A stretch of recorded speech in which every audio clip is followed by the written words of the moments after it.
E aí, pessoal, tudo bem com vocês? Na semana passada, eu gostaria de ter enviado um vídeo, uma videoaula, né, explicando aí alguns exercícios, mas eu tive um probleminha de saúde, fiquei alguns dias na cama, não consegui levantar, mas agora eu tô firme e vamos lá, vamos correr atrás desse tempo perdido. Olha só, toda semana então, enquanto a gente estiver nesse isolamento social, eu vou resolver alguns exercícios, gravar essas videoaulas, resolvendo os exercícios da nossa apostila. E aí, as dúvidas que vocês tiverem, vocês vão escrever nos comentários aqui do vídeo, tá certo? Porque é mais fácil para mim. Porque se vocês mandarem lá no grupo, às vezes mandam muitas mensagens e eu não consigo ver essas mensagens, acaba passando despercebido. E também eu estou em muitos grupos da escola, né? A gente está mandando videoaula para as outras turmas, então às vezes é muita mensagem e eu não consigo acompanhar. Mas se você escrever aqui no comentário, com certeza eu vou ver e eu vou te responder, tá bom? Então qualquer dúvida que vocês tiverem, vocês podem colocar aqui. Então vamos lá.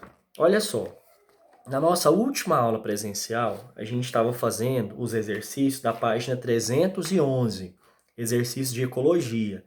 E aí nós fizemos até o exercício número 9.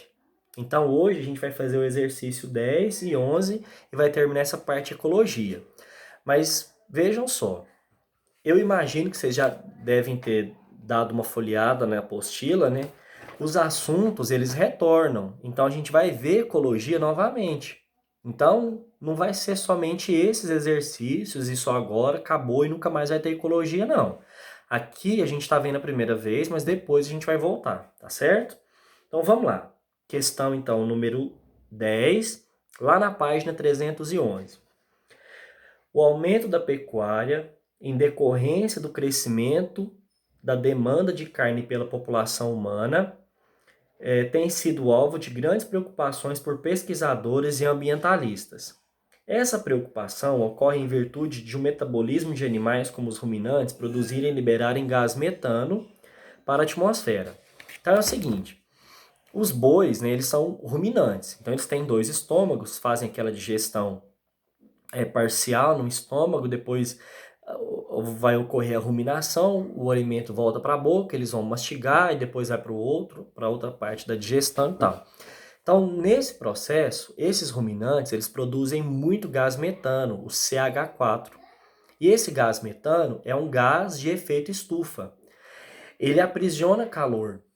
Só que tem um detalhe, ele aprisiona 20 vezes mais calor do que o gás carbônico. Então ele contribui muito mais para o aquecimento global do que o gás carbônico. Porém, a quantidade de gás metano liberada na atmosfera é muito menor do que a de gás carbônico. Então, assim, colocando tudo na balança, o gás carbônico acaba sendo pior porque a quantidade dele é muitíssimo maior. Mas se fosse comparar a mesma quantidade, o gás metano ele aprisionaria muito mais calor na atmosfera terrestre. Então ele é um gás de efeito estufa, um gás que está ligado ao aquecimento global. Bom, então essa preocupação está... e o boi, onde ele libera o gás metano? Opa, tá caindo aqui, ó. Ele libera o gás metano na boca, que é o fenômeno chamado arroto do boi, e nas fezes.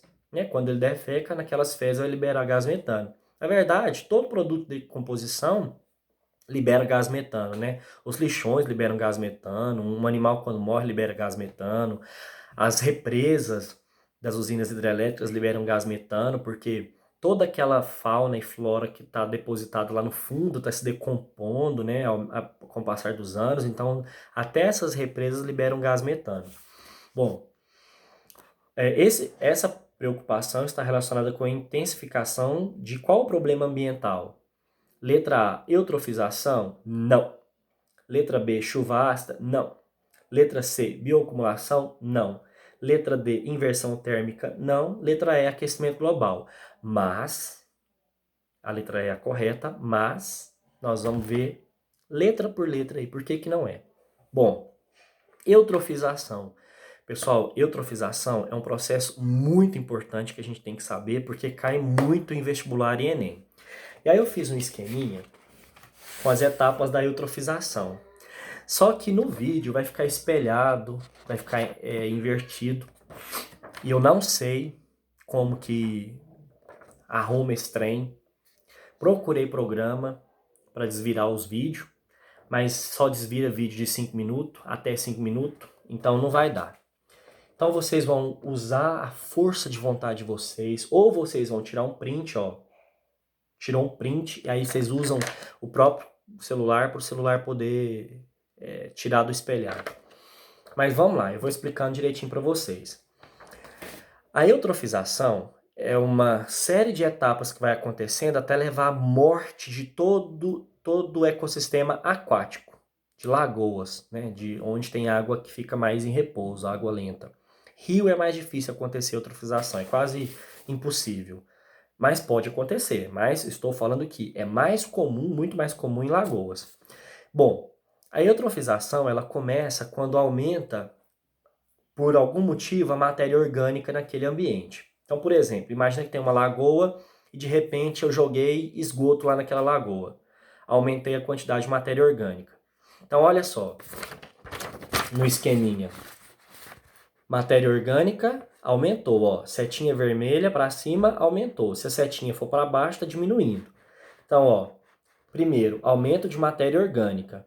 Esse aumento de matéria orgânica vai levar ao aumento da decomposição aeróbica. O que é isso? Então, eu aumentei matéria orgânica, eu vou aumentar o alimento para bactéria. Então, as bactérias aeróbicas, ou seja, aquelas bactérias que gostam de oxigênio, vão usar aquela matéria orgânica como alimento. Só que essas bactérias, elas são aeróbicas, então elas consomem oxigênio. Então, aí já começa um probleminha. Porque elas aumentaram a população. Quanto mais alimento, mais a população cresce. Então, se aumentou a população de bactéria, diminui a quantidade de oxigênio. Mas diminui bem pouquinho. Aí não é muito problema, não.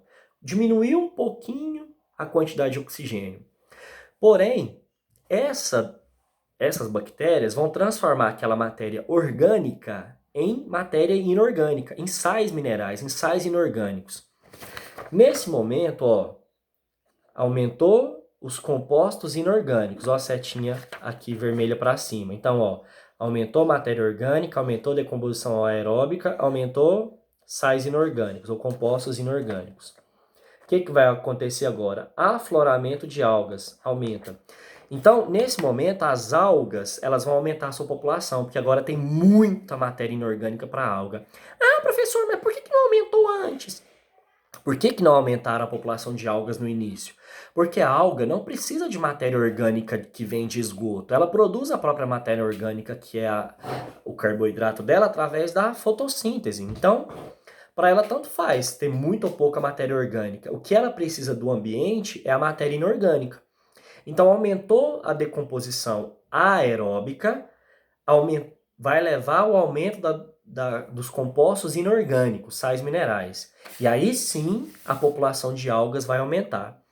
Só que aumentou tanta a população de alga que a água ela fica turva, ela fica verde, um verde escuro.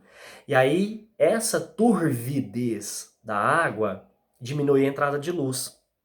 Se diminuir a entrada de luz, o que vai acontecer? Diminui a taxa de fotossíntese. Então, olha só. Ó, aumentou o composto inorgânico, afloramento de algas, ó, a setinha para baixo, diminui a incidência de luz na água. Essa diminuição da incidência de luz vai levar ao quê? A uma queda na taxa de fotossíntese. Então, se agora tem menos luz e por isso as algas vão fazer menos fotossíntese, o que vai diminuir agora mais ainda na água? O oxigênio.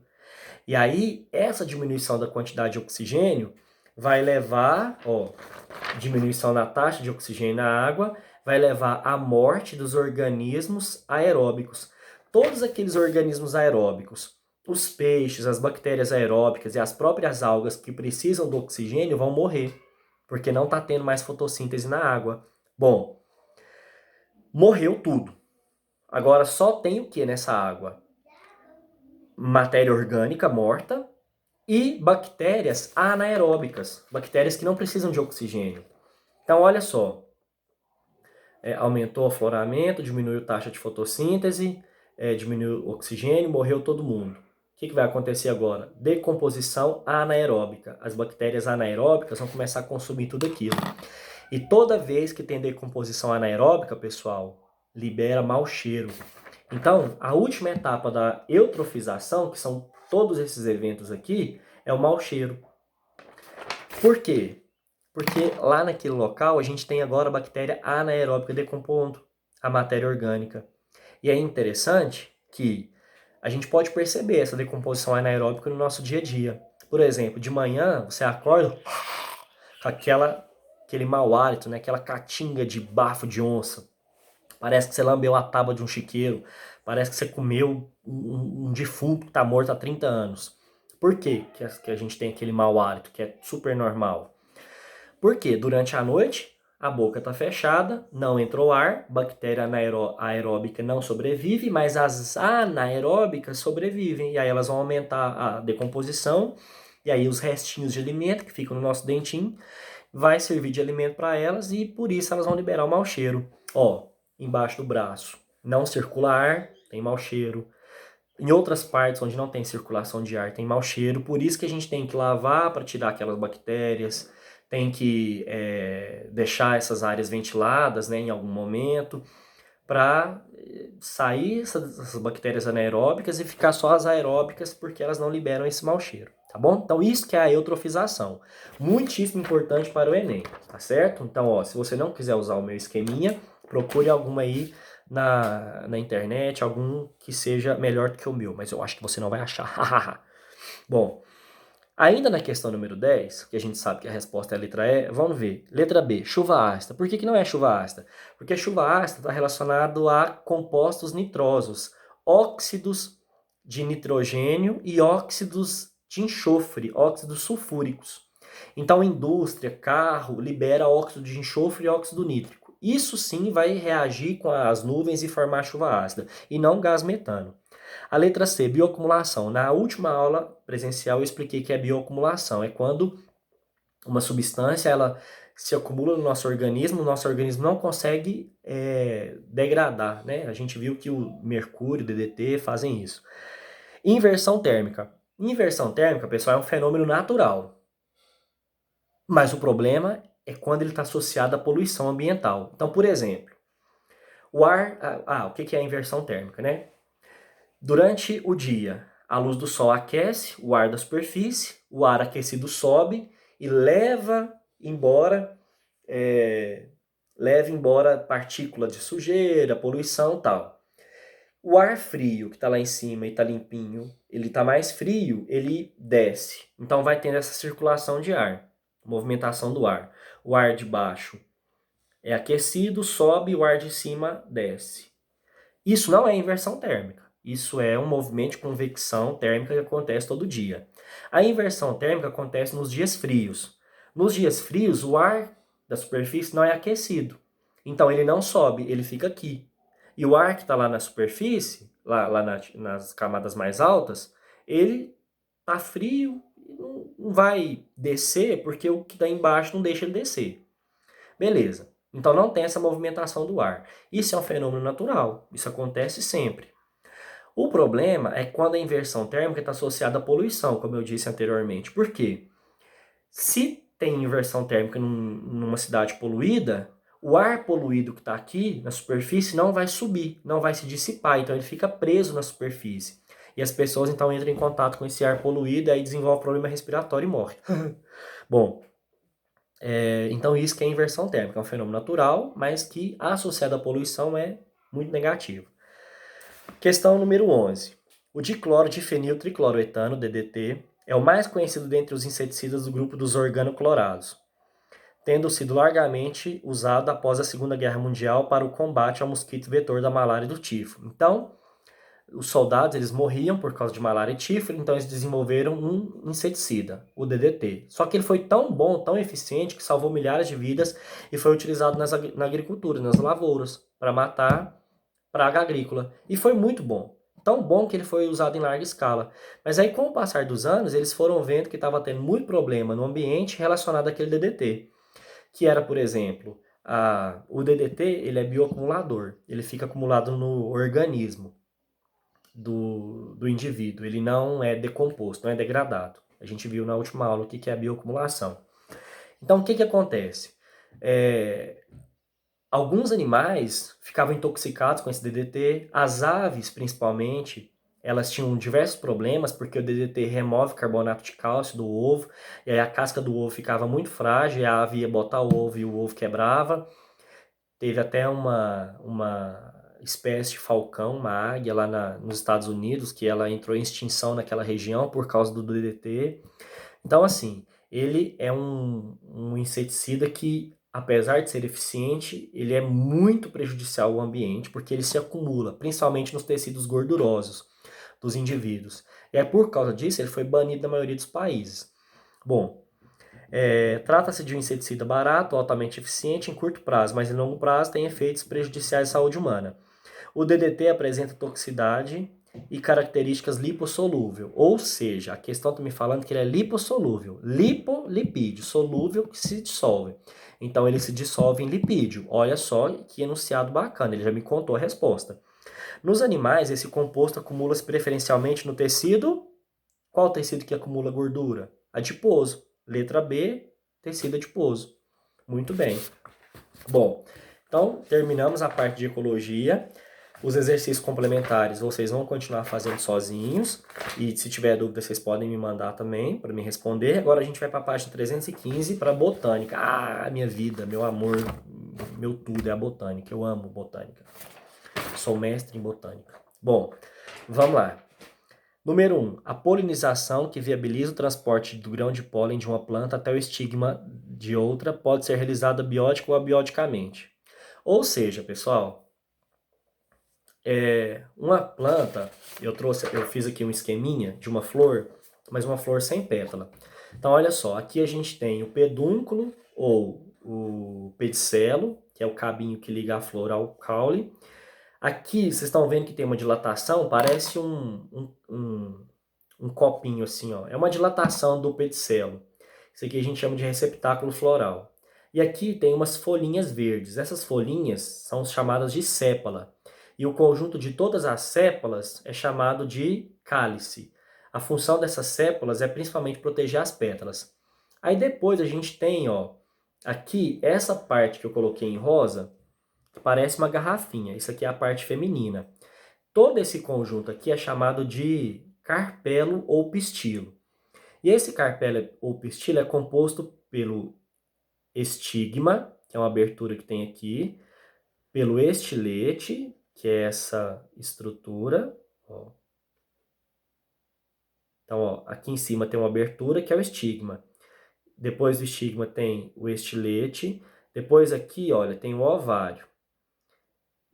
Aí, dentro do ovário tem o óvulo, mas o óvulo não é o gameta. O óvulo é a pré-semente, é o que vai formar a semente depois. Dentro desse óvulo, aí a gente tem aqui 7 células.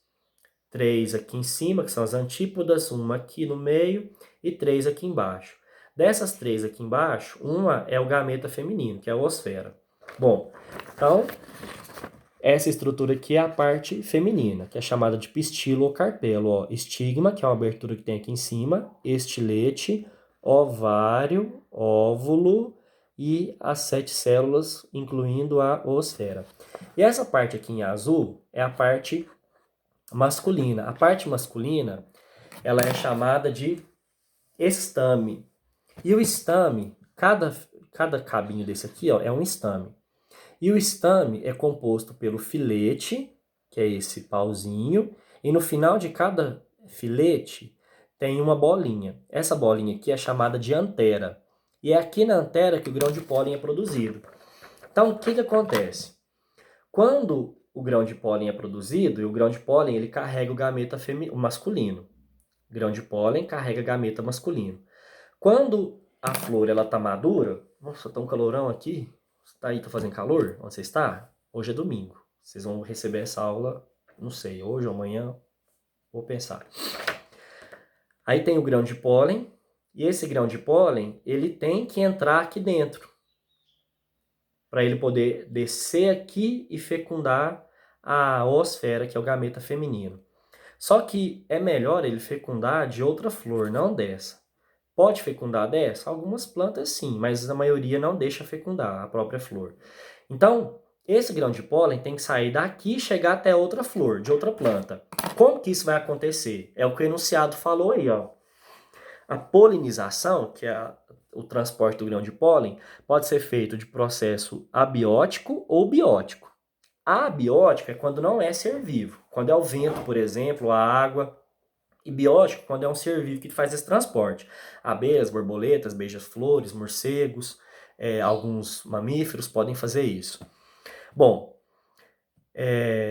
beleza. Nos processos abióticos, ou seja, aqueles que dependem de fatores não vivos, as plantas dependem de fatores como o vento e a água. Beleza, já falei. A estratégia evolutiva que resulta em uma polinização mais eficiente quando essa depende do vento é o... Então, olha só, pessoal. Se a flor, ela para ser polinizada, ela depende da abelha, de uma borboleta, de um pássaro, de um morcego ou de algum outro animal, de algum ser vivo, essa flor ela tem que atrair esse ser vivo. Ela tem que ser vista, percebida por aquele ser vivo. Então, o que ela vai fazer? Ela vai desenvolver ou pétalas chamativas, ou um odor agradável, ou um néctar saboroso, para que o animal perceba aquela flor e vá até ela. A flor é um atrativo para o agente polinizador. Agora, se a flor é polinizada pelo vento, ela precisa disso? Não, ela não vai precisar ser bonita, não vai precisar ser cheirosa, não vai precisar ter néctar, porque ela é polinizada pelo vento. Então ela não precisa gastar energia para produzir isso. Mas ela tem que, de alguma forma, então, aumentar a eficiência da polinização. O que essa planta pode fazer, então, para aumentar a eficiência da polinização? Ela tem que produzir mais grão de pólen. Porque se é pelo vento, imagine o seguinte, eu tenho essas flores aqui, que são femininas, e essas flores aqui, que são masculinas. Aí o vento vai soprar. O grão de pólen vai sair daqui e vai chegar aqui. Será que todos os grãos de pólen que saírem daqui vão chegar aqui? Não. Muitos vão se perder. Vão cair, vão para outra direção. Talvez o vento não vai soprar nessa direção. Então, quanto mais grão de pólen, maior a chance dessas flores aqui serem fecundadas. Então, em flor que é polinizada pelo vento, a quantidade de grão de pólen tem que ser muito grande. Ou seja, essa planta ela tem que ter uma estrutura que produz grão de pólen em maior quantidade. E qual dessas estruturas aqui produzem o grão de pólen? Os estames, a parte masculina. Então, olha só. A estratégia evolutiva que resulta em polinização mais eficiente quando essa depende do vento é ou a diminuição do cálice? Não, cálice, essa parte aqui não vai influenciar em nada da polinização. Alongamento do ovário? Não, um ovário mais alongado não vai interferir na polinização. Despolinização do néctar? Também não, porque vento não gosta de néctar. Letra D, intensificação da cor das pétalas? Não, porque vento não enxerga a cor de pétala. E letra E, aumenta o número de estames. Corretíssimo. Quanto mais estames, maior a produção de grão de pólen, maior a chance dessa planta ser polinizada. Tá bom? Pessoal, agora vamos lá na questão número 2. Mas antes, eu vou interromper esse vídeo, porque ele está ficando muito longo e o celular vai cortar. Então eu vou gravar a segunda parte dele, tá bom? Então, a segunda parte eu continuo com a questão número 2.